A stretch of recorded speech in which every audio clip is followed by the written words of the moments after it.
Hi, everyone. Welcome to the show. I'm Dr. Nicole, and on today's episode, we're talking about the science of behavior change, but in a different way than you've probably heard before. The fields of developmental disabilities and mental health both tend to be really focused on the idea of behavior change, but most of what we've heard and been taught may not be very accurate or helpful. We tend to think about motivation as being the key factor with behavior change, and there's a lot of emphasis put on that when working with kids. But the focus on motivation can actually make behavior change more difficult, and it can cause us and our kids to feel badly when we inevitably fail more often than we succeed. So today we're going to talk with the amazing BJ Fogg, a specialist in behavior design and author of the new book, Tiny Habits, about how to actually change behavior in a positive and successful way by focusing on creating tiny habits. Let me tell you a bit about him. BJ founded the Behavior Design Lab at Stanford University, where he teaches and conducts research. In addition to his research, he teaches industry innovators how human behavior really works. He created the Tiny Habits Academy to help people around the world. He lives in Northern California and Maui. BJ also has a New York Times bestselling book, Tiny Habits, The Small Changes That Change Everything. It's one of my new most favorite books. I couldn't put it down, read it in one weekend. I'm thrilled to share him and his work with all of you today. Welcome to the show, BJ. Dr. Nicole, thank you for inviting me. So let's start out with how you became interested in behavior change in the first place. How did this become a passion of yours? Was it work-related, Wow. personal related? Wait, isn't everybody passionate about behavior change? Well, But I think the story starts early for me. I grew up in a religion and a household that was really about, there was a lot of behavior constraints, and there was a lot of emphasis on optimizing your behavior. And then added to that, my mom's a musician. She sang in the Mormon Tabernacle Choir and continued to do musical things. So she, of course, she wanted me and my siblings to practice piano and get up early and read the scriptures and pray twice a day from that really, really early age. So it was just part of what I grew up with. And then it was later in college that I became fascinated with the power of language and how language could influence people. And then went to Stanford to do 2 graduate degrees, became an experimental psychologist, a behavior scientist, and started studying it in a more systematic, scientific way. cool. So you tell some stories in the book about how your research started to intersect with your everyday life as a human being, with some things that you were noticing about yourself that, like, oh, why can't I change these things? Or why can't I, get into better Yeah. habits or routines? So I have to imagine that at some point those things intersected and you were like, let's make this practical for people. How do we actually change our behavior? Yeah, in fact, it was just a few days ago. Uh, you know how your, at least Apple Photos will bring up old photos of you? Yes. Yeah. And it brought up some photos about 10 years ago. And I was like, oh my gosh, that was such a hard time of my life.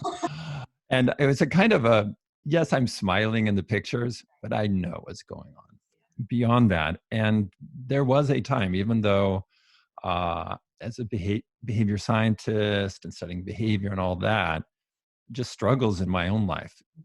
Some of them were my own habits, but some of them were just life happens. There was a death of my nephew and bankruptcies going on with my siblings and just stuff, so much pressure. And there was just sort of not like hitting rock bottom necessarily, but there was this point of like, you know, I need to change and I need to figure out how to change. And the old ways that we're taught of how to do habits and how to change just really aren't working for me. And I knew all the theories and models and to be honest, Dr. Nicole, they never quite jived with me. I was like, yeah, like I'm reading the papers and the theories, but that doesn't feel like it works. Didn't work for me. So I looked at my own research. I developed a model around behavior. It's called the Fogg behavior model. And I looked at that model and I was like, oh, if you make something really, really easy to do, then you don't need a lot of motivation to do it. So if I make a new habit really, really simple, then I won't need lots of motivation. And wow, then all I need is something to remind me to do it. So it was putting the pieces together of my model and understanding that if you make something really tiny, really simple, then you can do it reliably. And even if your motivation's low, or if you're distracted, or if you're tired, or if you're sick, or if your kid is having an emergency, you can still do really simple, tiny things. And then I started hacking my own behavior and creating this system that I now call Tiny Habits for about a year. And it was like, wow, it is pretty easy to create habits. Who knew? And then I started teaching it just for kicks, not as a scientist, but just reached out to my friends on social media and said, hey, I got this new thing.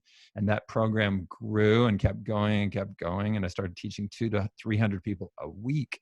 Mhm. And it worked, and measuring the results week by week and optimizing it. So that's how the Tiny Habits method went from my own struggles to then sharing it informally now to a much bigger uh, outreach through the book and through the certified coaches of Tiny Habits, where anybody in the world can now learn the method. And the 5-day program online is free. The book isn't that expensive. So now I'm just so glad that the method is out and anybody can tap into it. Yeah, I think that's so valuable because most of us spend our entire lives feeling badly about what we consider a lack of maybe willpower or some kind of Mm, personal weakness around not being able to change the things in our lives that we feel like we really want to change, right? Whether that's related to health goals or work goals or relationship goals or how we're parenting our children. We sort of have a sense of what would be helpful or what we should be doing. And yet there's a yeah. disconnect of being able to do it and we blame ourselves. Yeah. And, and I grew up in a culture where, at least my interpretation as a kid and a teenager and a young man, that was how I saw things. It's like, yes, you, you just do it, and you can make yourself do these things. And if you don't do them, then it's like a character flaw. Mhm. And I'm not alone. I learned later in sharing the Tiny Habits method that that's how people feel. And they feel like, hey, if I'm not losing weight or getting up early or eating on my game plan or exercising every day or meditating 30 minutes, then something's wrong with me. Mhm. And so, very early in the book, as you saw, and it's a theme throughout my work, is the fact that you haven't been able to change in the way that you'd hoped for is not a character flaw, and it's not your fault, and it's not a lack of willpower or discipline. You just haven't been given the best way to create habits yet, and here it is. And it's not a summary of the old ways. The book, in fact, you'll see I reference very few things from the past. It's all about here's the future of how we change our behavior. And I think it's so valuable when we think about our children, because especially Yeah. thinking about the kinds of children that I treat on a daily basis, kids who have been diagnosed with various types of what we call behavioral disorders or, emotional or mental health kinds of issues, and what we're taught and how we think about that in the traditional way is if we just lay out the goal and give enough of the right kinds of Hmm. motivators, then kids should be able to change. And what I find is so many children, especially as they get older, I work with a lot of teens and young adults, are Mm-hmm. so emotionally beaten down by this sense of, I haven't been able to do the right things. I Yeah. haven't been able to change. My parents have had me, in therapy forever. I've gone through all these specialized school programs or behavioral programs, and, I'm not doing well. There's something really wrong with me. And parents begin to view that too with kids. Like, look, I'm putting all the motivators Yeah. out here. Like, what's the deal? Why aren't you changing? And I think that can be a really damaging thing that we fall into with children. Yeah. Yeah. And yes. And so there's a sentence that I think is in every chapter of the book, and it's you change best by feeling good, not by feeling bad. And it was only going to be in one chapter, but then as some early readers, I was getting feedback, Mhm. they resonated with it. And I was like, I just need to pull that thread through the whole book and show in every facet of this method that you change best by feeling good and not by feeling bad. There are so many techniques out there that we've been shown or led to believe we must do. Mhm. And there's a lot. Okay, I'm just going to be controversial here right now. And Love some it. listeners are going to say, oh, he's totally wrong. But hang on for a minute or two and you'll see that I'm not totally wrong. You don't have to set goals to change behavior. You don't have to track behavior to change behavior. You don't have to keep yourself motivated to change behavior. Sometimes you don't have to have an accountability partner. Sometimes those things work, sometimes they don't. Here are the two overriding principles here, and I call them maxims. Number one, help yourself do what you already want to do. So if you're working with your child, help your child do what he or she already wants to do. Boom, that's critical. If you don't do that, it won't work in the long run. Number two, help yourself feel successful, or help your child feel successful. So everything, every technique you use should map to both of those. So if setting a goal helps somebody feel successful, terrific. But for so many people, setting a goal, they're afraid of it because they've done it before, and they know that by actually writing down that I'm going to lose 20 pounds, or I'm going to finish this book by the 15th of the month, they know in the past that has set them up to feel terrible, not successful. Right. Accountability partners, tracking daily, I did it today or not. If that helps you feel successful, do it. If it doesn't, it's not the right technique for you with this behavior. So really, any product or program or technique should be mapped against, is it helping, we'll talk about kids, is it helping my child do what he or she already wants to do? If so, great. And is it helping them feel successful? And if so, great. And if not, reject it. So good. I'm so glad you said that. I'm all about controversy when it comes to these things, because I really think that most of what's done in traditional behavioral treatment for these kinds of kids is really ineffective and actually can be really problematic and create additional problems. And so we need new models for this. And as I was reading the book, I was thinking obviously about myself in my own life, but also about my children and about all of the kids in the families that I work with, because it is so applicable. So let's dive into, you've talked a bit about what makes this tiny habits model different than other approaches. You've talked about the two key principles.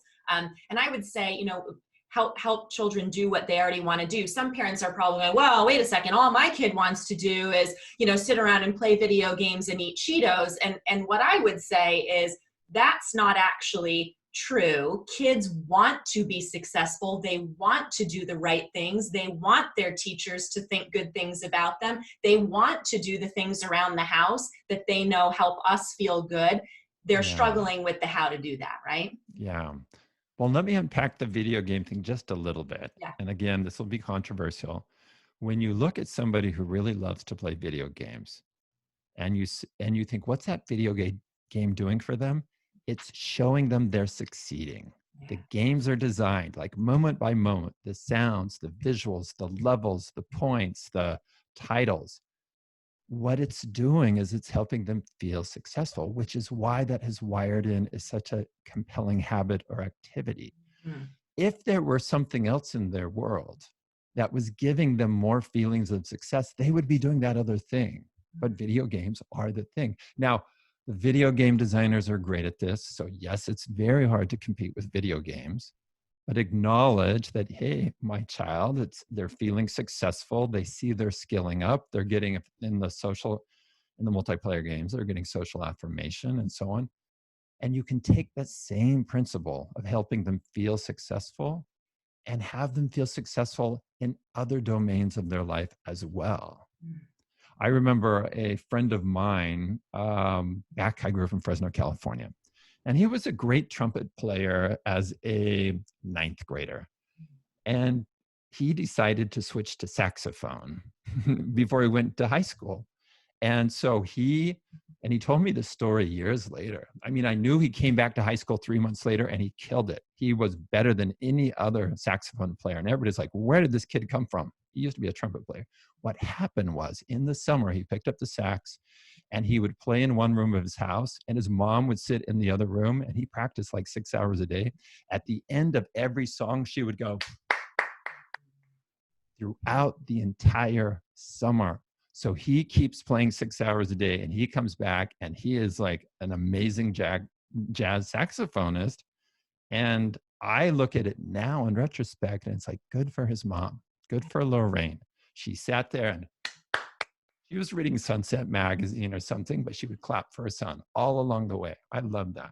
Oh, so awesome. And what you just said there and unpacked as far as the video game piece, profound and so perspective shifting, I know, for so many people listening. I mean, it just hit me even in a new way hearing you say that. So thank you for commenting on that. Let's start to look at, I want to have you give some examples of what you mean by tiny habits, because some people are probably thinking, well, how tiny are we talking about? You know, what's a habit? So let's give some examples to kind of anchor this for people. And then Yeah. let's start to talk about how we as parents can use tiny habits with kids. Yeah. So I'll first give the habits, and then we can get more into this thing I call a recipe. Like, where does it fit in your life? It could be as simple as pouring a glass of water. It could be flossing one tooth. It could be taking 3 calming breaths. It could be tidying up the remote control on the coffee table. It could be simply opening a book to where you might start reading. Those are the size of the habits we're talking about here. And notice they're so small, they're so easy that even if you're in a rush, you can put the remote back on the coffee table in that way. If you're stressed and thinking about other things, you can still fill a glass of water. It's not drink the glass, it's just fill the glass. So you make it so tiny that you can do it even on your worst days and your most stressful moments. I'll share a couple of examples since I read the book and have started really delving into this with some of my patients. At a high schooler who now, with all the online instruction, she's got pretty significant ADHD, gets pretty overwhelmed. Opening her Google Classroom on the computer just brings a flood of anxiety, overwhelm. So she's gotten weeks and weeks behind with her work. So when we sat down a couple of weeks ago, I was like, we're gonna tiny habits this. So we talked about one of the routines she has in the morning is she always gets up and eats something for breakfast. And she does that at the table in the kitchen, and her computer is usually right near there. So we talked about, just as a starting point, what it would look like if after she put her breakfast dishes in the dishwasher, she just went and opened up the computer. That's it. Didn't sit down to do work on the computer, didn't you?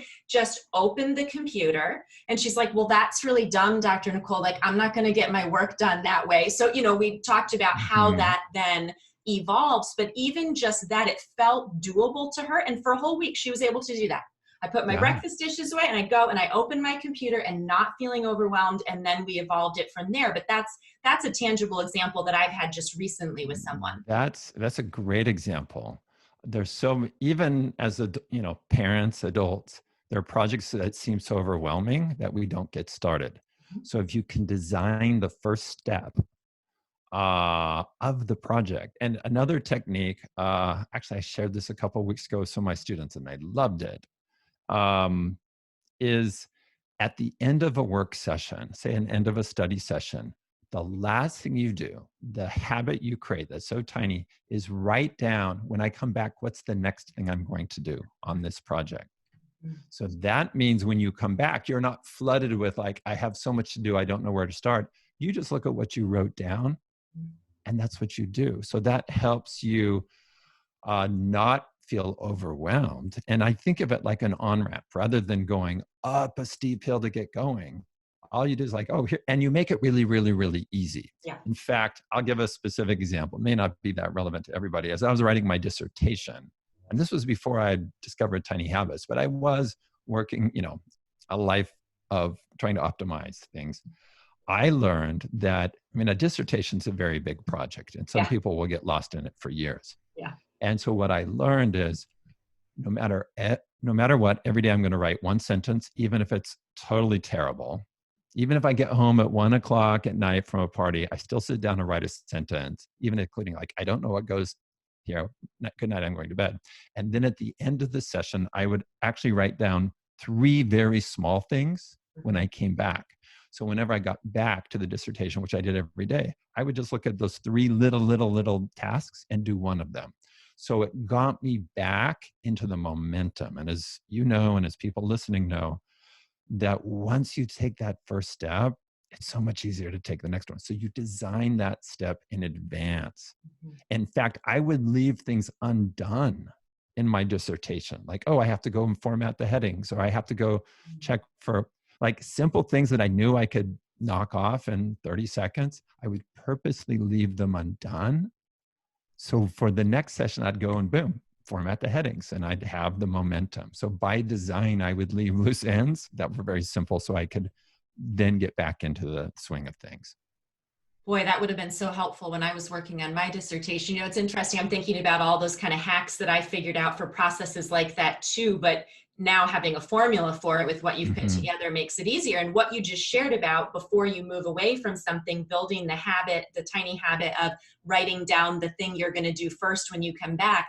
So many parents listening have kids who one of their really significant struggles is that task initiation. So that Yeah. really helps with that right there, that they've already got it written down, a very doable kind of, as you said, like entry ramp way of getting back into that, which then cuts down on their resistance to coming Mm-hmm. back and working on Mm-hmm. something because they feel like they're going to be successful right from the outset.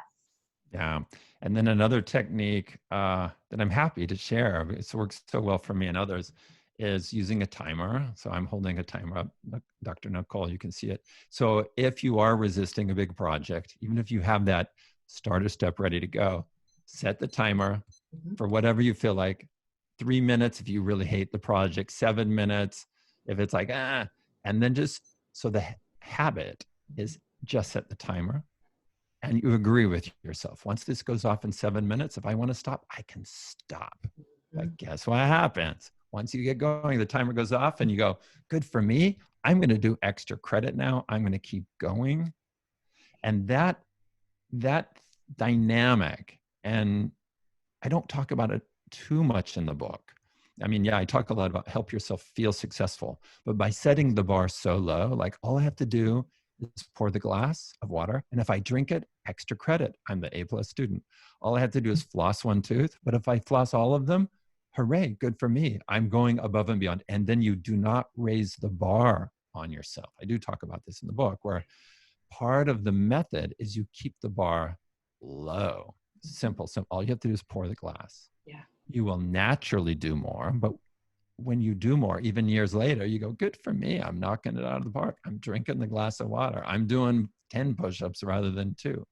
And that just changed. First of all, you can be super, super consistent when it's tiny. And then you're thinking of yourself as the kind of person who goes above and beyond, not the kind of person who just does the minimum. I'm the kind of person who goes above and beyond. I flossed all my teeth. I was only had to do one, but I did all of them. And then that affects how you see yourself, your identity. And that affects so many other aspects of your life. So profound for so many of the kids and young adults that I work with to shift their idea about themselves from somebody who always is screwing up, can't make anything work, never hits the mark, to, as you're saying, somebody who not only can hit the mark, but goes above and beyond, somebody who's achieving and being successful.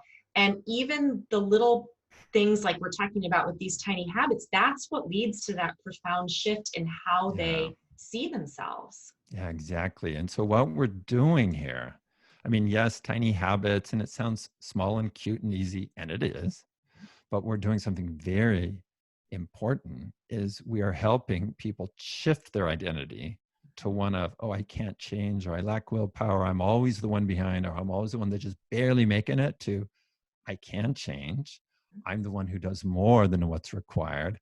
And yeah, I can step up to bigger challenges. So that is, and we're not doing it through a pep talk. We're doing it by having people observe their own behavior and going, I did it. Oh, and in fact, I did more than what I had designed for. So they're seeing evidence in their own life that they can change.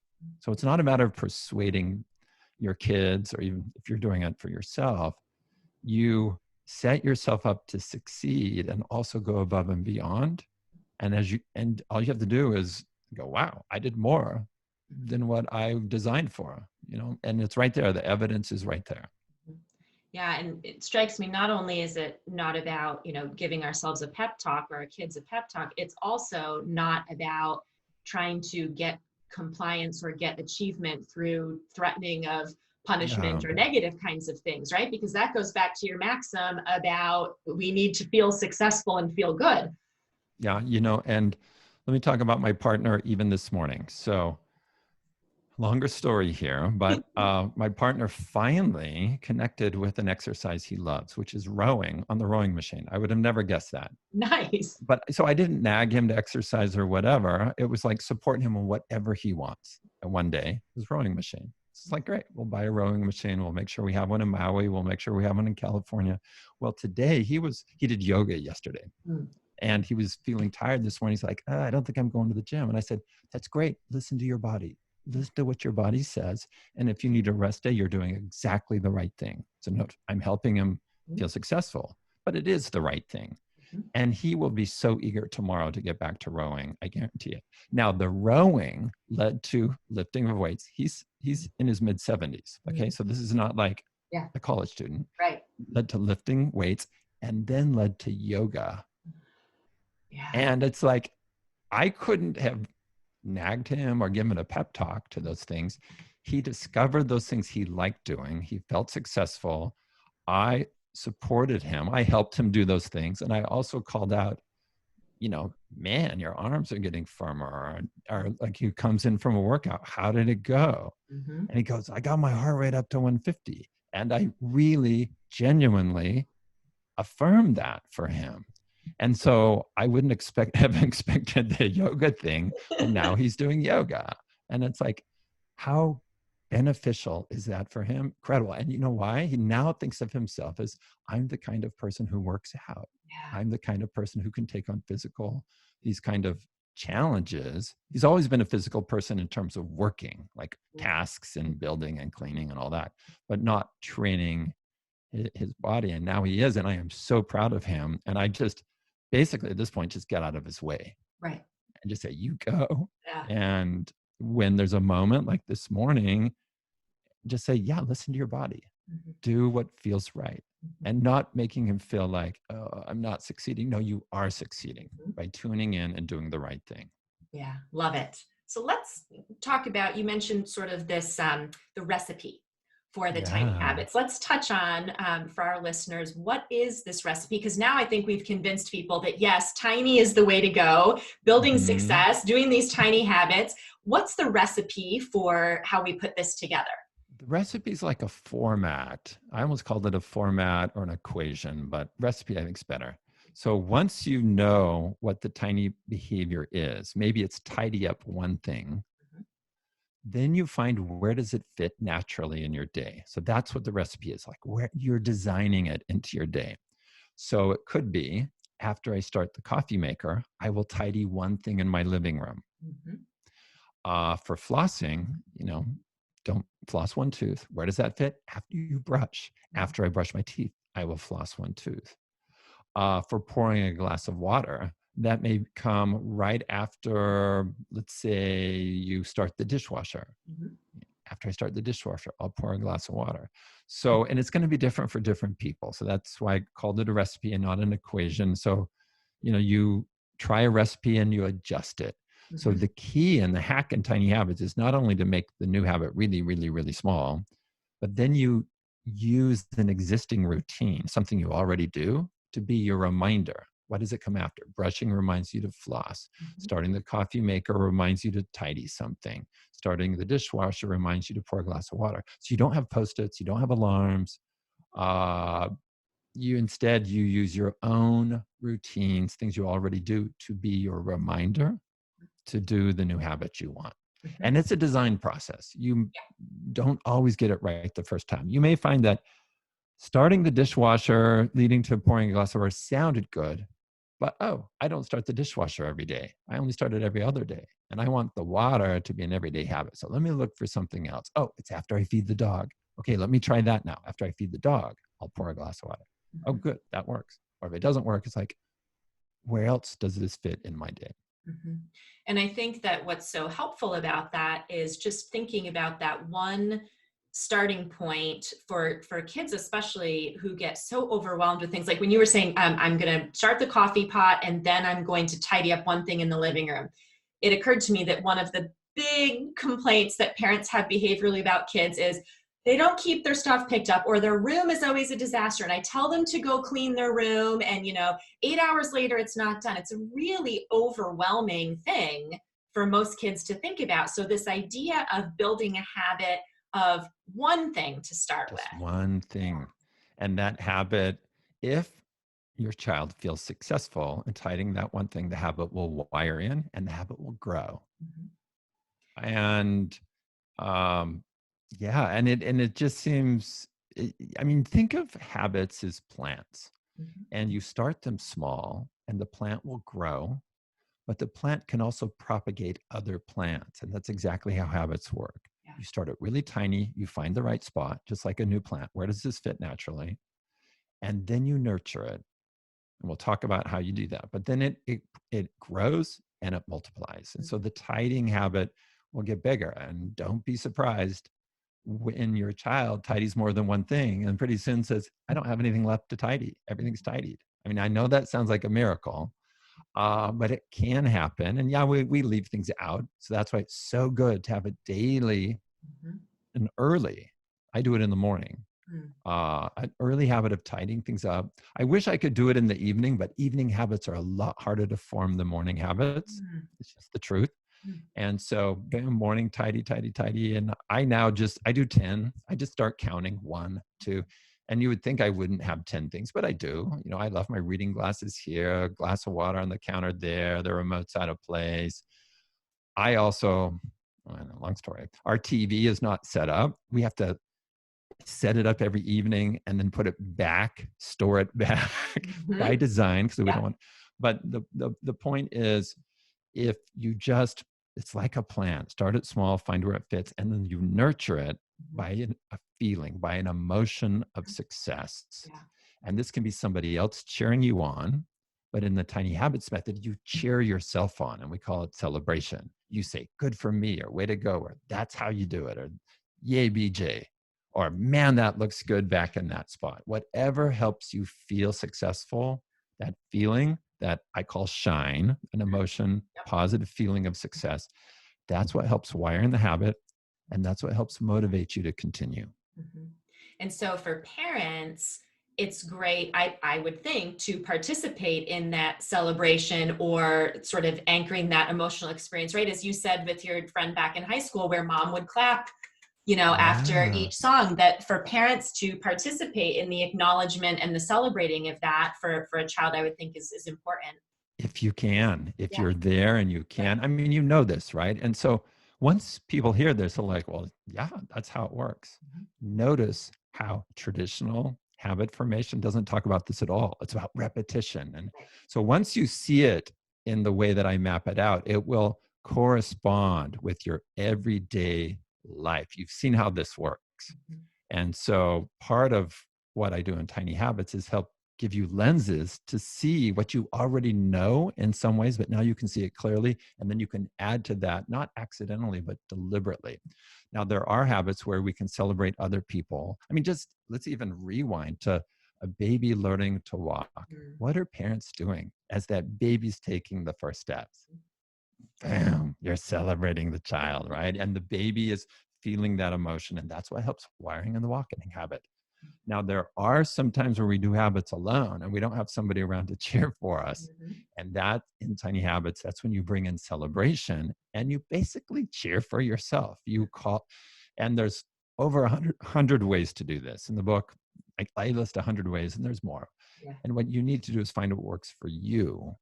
Um, and sometimes it's just like, you just go, way to go, or you go, awesome, or it's a fist pump.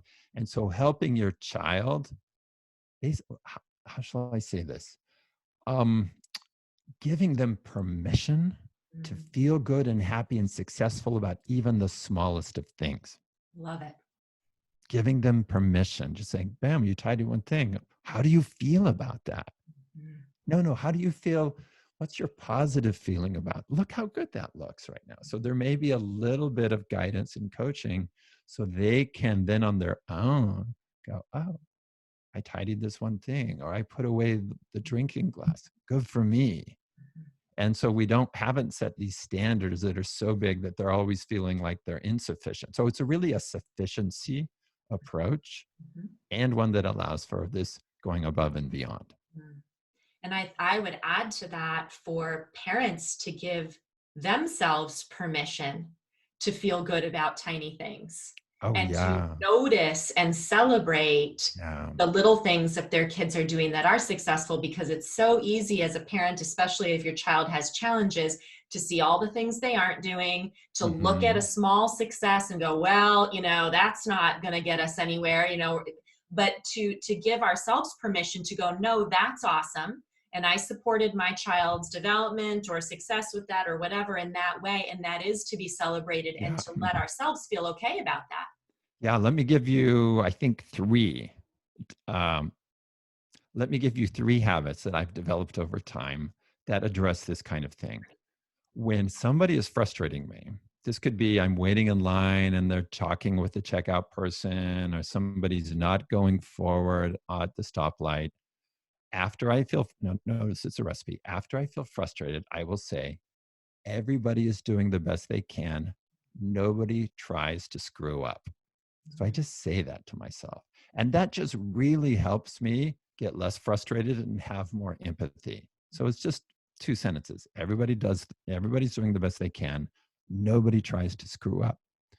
Another phrase I use for myself when it's like, BJ, how come you didn't know this before or do this before? I say, you learn things when you learn things. Mm. Because sometimes things are just like, of course I should have been. So rather than beat myself up, I was like, you learn things when you learn things. I don't feel bad that I didn't know that before.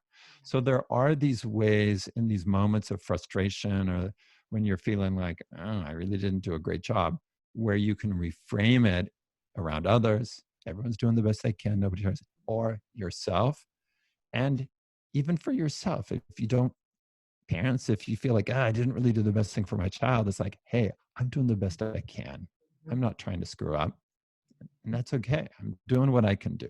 Mhm. Oh, so beneficial, and just some really tangible things for people to hold on to. And one of the things that you said earlier, when you were giving some examples of the tiny habits, you were talking about, a tiny habit could just be taking 3 deep breaths. And I'm thinking about how that could be such a powerful Mhm. habit for many parents, particularly if you are in a challenging season with your child for whatever reason and feel overwhelmed or frustrated, or maybe even Yeah. angry about things yourself a lot, just to figure out where you can anchor that habit for yourself of just taking 3 deep cleansing breaths even. Yeah. Yeah. And so what people find with this method is, first of all, it liberates them from all these old expectations. This burden gets lifted. And I get these emails, and sometimes people come up to me and like, I'm not giving talks right now because it's coronavirus. But when I was, people come up all teary, like, oh my gosh, you've lifted this huge burden from me. Yeah. So it releases that, but it also gives them a way to move forward and feel good about every tiny success. And that unlocks something. And it's hard to describe what that unlocks. Part of it's identity, part of it's a capability, because change and habit formation is a skill. And part of it is a shift in motivation where they were so fearful. And when the fear goes away, you can then step up and do bigger things. So I think it's a combination of a shift in identity, a shift in ability, and a shift in motivation, which is getting rid of the fear that allows your hope to emerge. And with more hope, you can step up and do harder things, and you're more resilient. You can get through the tough times better. Well, and it just occurred to me as you were saying that about, getting rid of the fear of that. So many kids, even some of the very severely impaired kids that I work with, have so much anxiety. And a lot of where that Mhm. stems from is around a fear of, if I don't think I can do it perfectly, then it's safer and better just not to try at all. Yeah. And this, as you're talking about this, it's just occurring to me what a powerful shift using these tiny habits can be for those kinds of kids, to be able to view that success can be Yeah. just with these small pieces, and to get over the fear of, I'm not going to be able to do that 100% right, so I'm just going to resist and not do it at all. That Yeah. can just lead to profound shift. Well, Nicole, you brought something back to me. I haven't talked about this before. Um, the Years ago, my partner and I took improv. Why? I don't know, just for kicks. And there's a place in San Francisco, Bats Improv, that teaches improv. And what you do there in the training to improvisation, where you get up on the stage in front of people and you don't have a script, is part of their training is they have you purposely mess up. Mhm. Like you get up there and you mess up on purpose and you go and you embrace it. Mhm. And so they train you to underachieve or to mess up. Mhm. And I think that then the thing you helped me connect is the tiny habits method. Messing up is not a failure. So I'm maybe seeing a resonance from improv training where it's like, guess what? And maybe I haven't done this. It would be a great experiment to do and something to try is allow your kids like purposely Mhm. don't do this the way that you intend and see, guess what? Nothing, the Mhm. earth didn't stop moving. The sun didn't go away. Nobody shouted at you. So the fact that you're not going to be perfect is okay. Mhm. So I do have a tiny habits coach, somebody who's trained and certified and worked with me, who is an improv expert. And so I should reach out to her and she'll probably say, duh, BJ, of course. That's why I, as an improv person, relate so much, is Mhm. because you're practicing behavior, you're practicing these skills. And one of the skills is you prepare yourself to not be perfect. Mhm. Because And in you build the change process, resilience. nobody is perfect in Yeah. change. So Yeah. you've got to be able to deal with the twists and turns and the fact that, oh, it didn't go as I intended, but that's okay. Mhm. Love it. I have one more thing to ask you to comment on before we wrap up, and that is for the people listening who are thinking, okay, great. So I get it. I'm going to start with this tiny habit. I'm going to, have my child tidy up one thing in their room, each day anchored to something. Okay. So when can I move on to, them cleaning the whole room? Like when do Yeah. we up the ante? When do we move beyond the one thing? Right? Yeah. And so in the one thing, I would say tidy up the one thing you like the most. So you got to frame it, help people do what they want to. Nobody really wants to tidy. Mhm. Well, I do, and some people do. You, Yeah. you, you eventually, things you don't like doing, Right. once you start, you do actually find you like it. But yeah, so frame it or position it like find the one thing you like the most and tidy it up, and you can leave all the rest. People will naturally do more. Mhm. They will step up. And if they don't, just have them create other tiny habit recipes. Mhm. So rather than trying to grow a big oak tree, Mhm. grow a whole bunch of little grasses Mm. and stay flexible. So think bamboo starts really small and maybe it's just tiny grass and you have this great lawn and some of those things will grow. And I say bamboo rather than oak is because of the flexibility. And that's what you want is Mhm. flexibility, resilience, the storms come, the wind comes. It doesn't uproot it, it moves it a little bit, but it's still there. So one way to think about impact when it comes to change is doing lots and lots of tiny changes. Mhm. And they will naturally grow. And you can't force them to grow. Allow them to grow naturally. What grows them, just like sunshine and water nurtures small plants, it's that feeling of success that grows them. Mhm. So if you want something to grow, that's how you nurture it. You help that person feel successful, or you give that person skills or training or permission to feel successful. Okay, your room's still a mess, but man, you tidied that video game remote. That looks great right there. Good. Now you know exactly where to find it, don't you? Awesome. That means you can get back to your video games faster. Terrific. Yeah, love it. And you give several, I mean, in the book, you have lots of really tangible examples of ways that people have implemented these things, including some really helpful examples of parents and kids. Yeah. It Oh my really gosh. resonated to me. Towards the end, there's a great just a vignette about a dad and his young adult son. And, Yeah. I could really relate to that with a lot of the young adult patients that I work with. You had a lovely example in the book about how a mom supported her daughter with some ADHD and learning disability kinds of pieces. Mhm. So I want to point out to the people listening that this will change not only your life, it'll change your kids' lives, and you give lots of really tangible examples of how to do that. Yeah, the stories in the book, we had lots of stories to draw from. And I guess some books make composite stories. So they're not, in my mind, totally true. I was like, no, I'm a scientist. It all has to be 100% true. And so we went out and there were a lot of stories, but we picked them carefully to show. And I say we, because I had people helping me writing a book like this is never just one person alone in a room. It's like No. I had a helper's like, okay, let's reach out to people who have stories. Let's interview them. Da, da, da, da, da. And the story about the father and the son that I think is the one you're referring to at the end, we changed the names. I mean, all the stories are Sure. Of absolutely course. true. Changed the name in some cases. And that one, man, that one's powerful for me. Yeah. And what's not in the book, and I don't know why it's not that clear in the book, is one reason the father was so upset about his tense relationship with his son is because that's what he had with his own father. And he swore he would not continue that pattern. So when it was happening again, it was all the more emotionally charged. And the breakthrough was he designed something so simple for his son. And I'll just say this, I don't think I spoil it, is just take out the coffee filter and put it on the counter. Yeah. That's it. And that led to a massive transformation in their relationship. Yeah, so powerful, so awesome. We could just talk for hours about this. It's so amazing and so helpful, but I want to make sure that we let people know where they can find out more information about your work, about Tiny Habits, about the book. Two spots probably. Tiny Habits, tinyhabits.com. And from there, you can see where to get the book. There's resources that are free. There's a free 5-day program. We've been doing a series of online seminars, webinars related to tiny habits for coronavirus challenges. And at this point, we've done 80 of those, my coaches. There's 80 and there's more in the pipeline. So there's a ton and everybody's doing this for free. I mean, nobody gets paid for doing these. Right.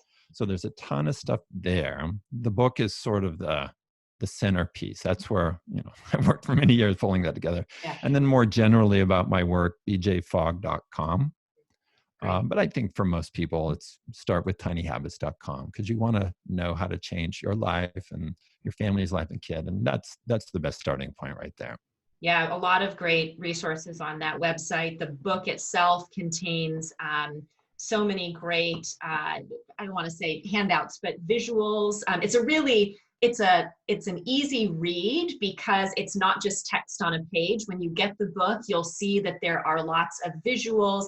There are graphic examples, there are lists. You designed this book to be really usable for Thank people. And so I want to encourage people to get the book. It's available everywhere, as well as check out the website. Great resources there. And we'll make sure that all of those links are with the show notes on our podcast website so people can easily click on those and access the information. BJ, I can't thank you enough for taking the time to be here today and to do this interview with me. I know that it is just going to be so tremendously helpful for our listeners. So thank you. Thank you.